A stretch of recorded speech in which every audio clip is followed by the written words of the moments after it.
Hello बच्चों, welcome to my YouTube channel. आज के टॉपिक में हम आपको क्लास 11th का system of particles and rotational motion इस टॉप चैप्टर में जो है इसके अंतर्गत आपको पढ़ाने जा रहे हैं relation between torque and angular momentum. Relation between torque and angular momentum. तो पहले आप समझना होगा बच्चों कि टॉर्क क्या होता है, एंगुलर मोमेंटम क्या होता है। उसके बाद फिर आपको समझ में आएगा कि इन दोनों में रिलेशंस क्या हैं और इसको जो है conservation law of angular momentum. हम यहाँ पे दो चीज़ें पढ़ेंगे। एक तो पढ़ेंगे दोनों में relation, torque and angular momentum में रिलेशन। फिर पढ़ेंगे हम लोग जो है conservation law of angular momentum कि conservation law of angular momentum क्या होता है। तो उसके लिए पहले आप थोड़ा सा समझ लीजिए कि क्या होगा torque. What is torque? Torque is also known as a turning effect of a force. Turning effect of a force, or it is also known as a moment of force, couple moment of force or couple of force. Why this is known as couple of force? Because torque required two forces, two equal and opposite forces, but their line of actions are different.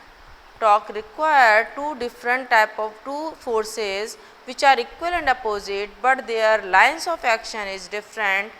Means they are, जो lines हैं उनकी line passing the force is different.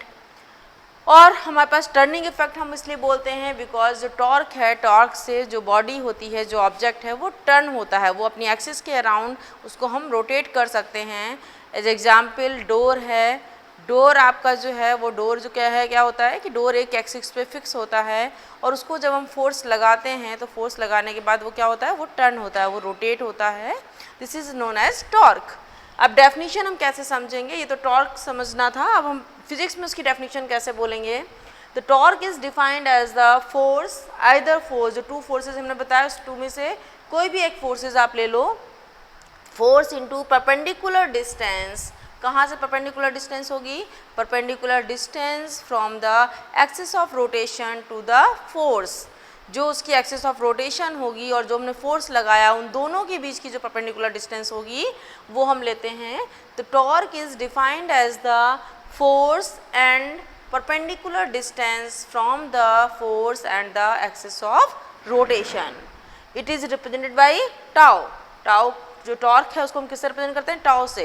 ये T नहीं है बच्चों, इसका symbol जो है वो टाउ होता है। तो टाउ सिंबल है, इसको टाउ बोलते हो, टी यू ओ, टाउ, या टी ए यू, आप कुछ भी समझ लो, लेकिन टाउ है ये, ठीक है। And it is a vector quantity. जो सबसे इंपॉर्टेंट चीज़ है कि tau is a vector quantity. Why it is vector quantity? Because it is a vector product of force and position vector. ये जो आर है वो नॉर्मल डिस्टेंस नहीं है, दैट इज पोजीशन वेक्टर, और ये इन दोनों का क्या है? वेक्टर प्रोडक्ट है। इसलिए टॉर्क जो है वो वेक्टर क्वांटिटी है, ना कि स्केलर क्वांटिटी है। तो डेफिनेशन ऑफ टॉर्क क्लियर हो गया। The torque is defined as a perpendicular force and perpendicular distance from the axis of rotation to the force is known as a torque. अब हम लोग समझते हैं angular momentum. What is angular momentum? तो angular momentum is also a vector quantity. It is defined as a product of linear momentum and position vector. Angular momentum is defined as the product of linear momentum and position vector. Linear momentum क्या है? जो आप लोग अब तक momentum पढ़ते थे वही linear momentum है। Then L is equal to P cross R. L जो है that is represented by angular momentum. तो angular momentum को हम किससे represent करते हैं? कैपिटल L से। एंड ये कैसी क्वांटिटी है? वेक्टर क्वांटिटी है। It means torque and angular momentum both are vector quantity, both have magnitude and direction both. It is the vector product of momentum and perpendicular distance और position vector, दोनों चीज़ें बोल सकते हो आप। अब हमको इन दोनों में रिलेशन निकालना है, तो रिलेशन करने के लिए हम इक्वेशन 2 को डिफ्रेंशिएट करेंगे। डिफ्रेंशिएटिंग इक्वेशन 2 किसके रिस्पेक्ट में करोगे? टाइम के रिस्पेक्ट में करेंगे, और टाइम के रिस्पेक्ट में करने के लिए हम लोग स्मॉल टी यूज़ करते हैं। तो differentiating this equation with respect to T, then D L upon D T is equal to D upon D T of P cross R. हमने यहाँ पे वेक्टर साइन नहीं लगाया, आप चाहें तो लगा सकते हैं या ना लगाएं। समझने के लिए ये आपको पता होना चाहिए कि जो मोमेंटम है, पोजीशन वेक्टर है, दोनों वेक्टर क्वांटिटी हैं। अब dl अपॉन dt ऐसे ही रहेगा, इसको यहाँ पे हम इसको ओपन कर देंगे, तो जब ओपन करेंगे तो आपका क्या आ जाएगा, dp अपन डिफ्रेंशिएशन करना है हमें। डिफ्रेंशिएशन करने का मतलब क्या हुआ हमारे पास, d upon dt p cross r plus यहाँ पे जब डिफ्रेंशिएशन करेंगे तो आपको एक चीज़ ध्यान रखनी होगी, जब डिफ्रेंशिएशन करते हैं दो फॉर्मूलों में, दो चीज़ों में, तो क्या होता है कि एक बार हमारे पास r कांस्टेंट रह गया, r कांस्टेंट हो गया और किसका डिफ्रेंशिएशन किया हमने, tp अपॉन dt का किया।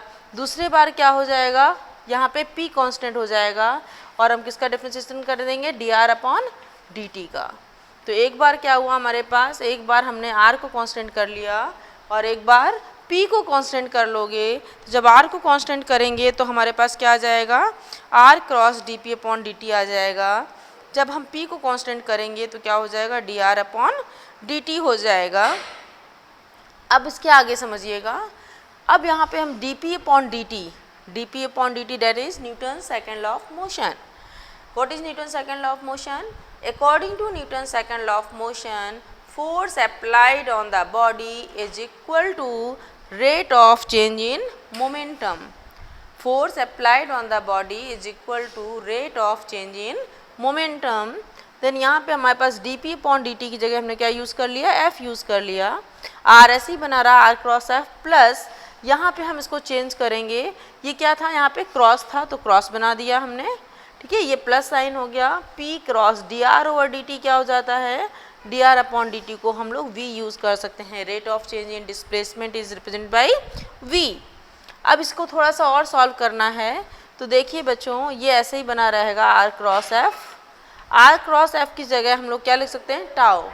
इक्वेशन 1 जो है वो क्या कहती है, tau is equal to r cross f, तो हम इसकी जगह टाउ भी यूज़ कर सकते हैं या फिर हम बाद में यूज़ कर लेंगे। p को चेंज करेंगे, then p is equal to m into v cross v।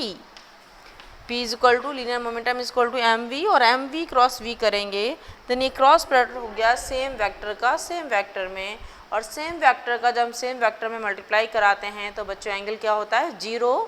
And ये वेक्टर प्रोडक्ट है तो a cross b is equal to A B sine theta, theta 0 है, देन ये टर्म्स 0 हो जाएगा। तो यहाँ पे बचेगा क्या हमारे पास, केवल r cross f, and r cross f जो है that is f cross r equal to tau, then dl upon dt is equal to tau. The rate of change in angular momentum is equal to torque applied on the body. हम लिख सकते हैं thus the torque is equal to the rate of change of angular momentum. अब बच्चों यहाँ पे आता है conservation law of angular momentum. Next heading है आपकी conservation law of angular momentum. What is conservation law of angular momentum? तो conservation law of, जैसे आपने लीनियर मोमेंटम पढ़ा था पहले क्लास में, अर्लियर क्लास में हमने पढ़ा है conservation law of angular momentum, plus आपने वर्क एंड एनर्जी में भी पढ़ा है। तो conservation law of angular momentum means the angular momentum remains constant. But कब कांस्टेंट होगा? कांस्टेंट तब होगा जब वहाँ पे हम क्या करेंगे, एक्सटर्नल फोर्स नहीं लगाएंगे। एक्सटर्नल फोर्स नहीं लगाएंगे, तो एक्सटर्नल फोर्स नहीं लगाएंगे इट मीन्स क्या होगा कि टॉर्क जो है वो 0 है आपका। तो in the absence of external force that is external torque, force नहीं है देन टॉर्क 0 है। Then in the absence of external torque और force the angular momentum remains constant. Why constant? Tau is equal to 0 करेंगे then dl upon dt is equal to 0 and dl is equal to 0। dl means change in angular momentum will be 0, that is L1 is equal to L2। अगर change in angular momentum नहीं हो रहा है it means initial momentum, initial angular momentum is equal to final angular momentum. This is conservation law of angular momentum. तो फिर से समझ लीजिए what is conservation law of angular momentum. According to conservation law of angular momentum, in the absence of external force or torque, the change in angular momentum is 0 और initial momentum is equal to final momentum। Thank you बच्चों और thanks for watching my channel. और अगर आपको video पसंद आया हो तो प्लीज़ हमारे चैनल को लाइक करिए।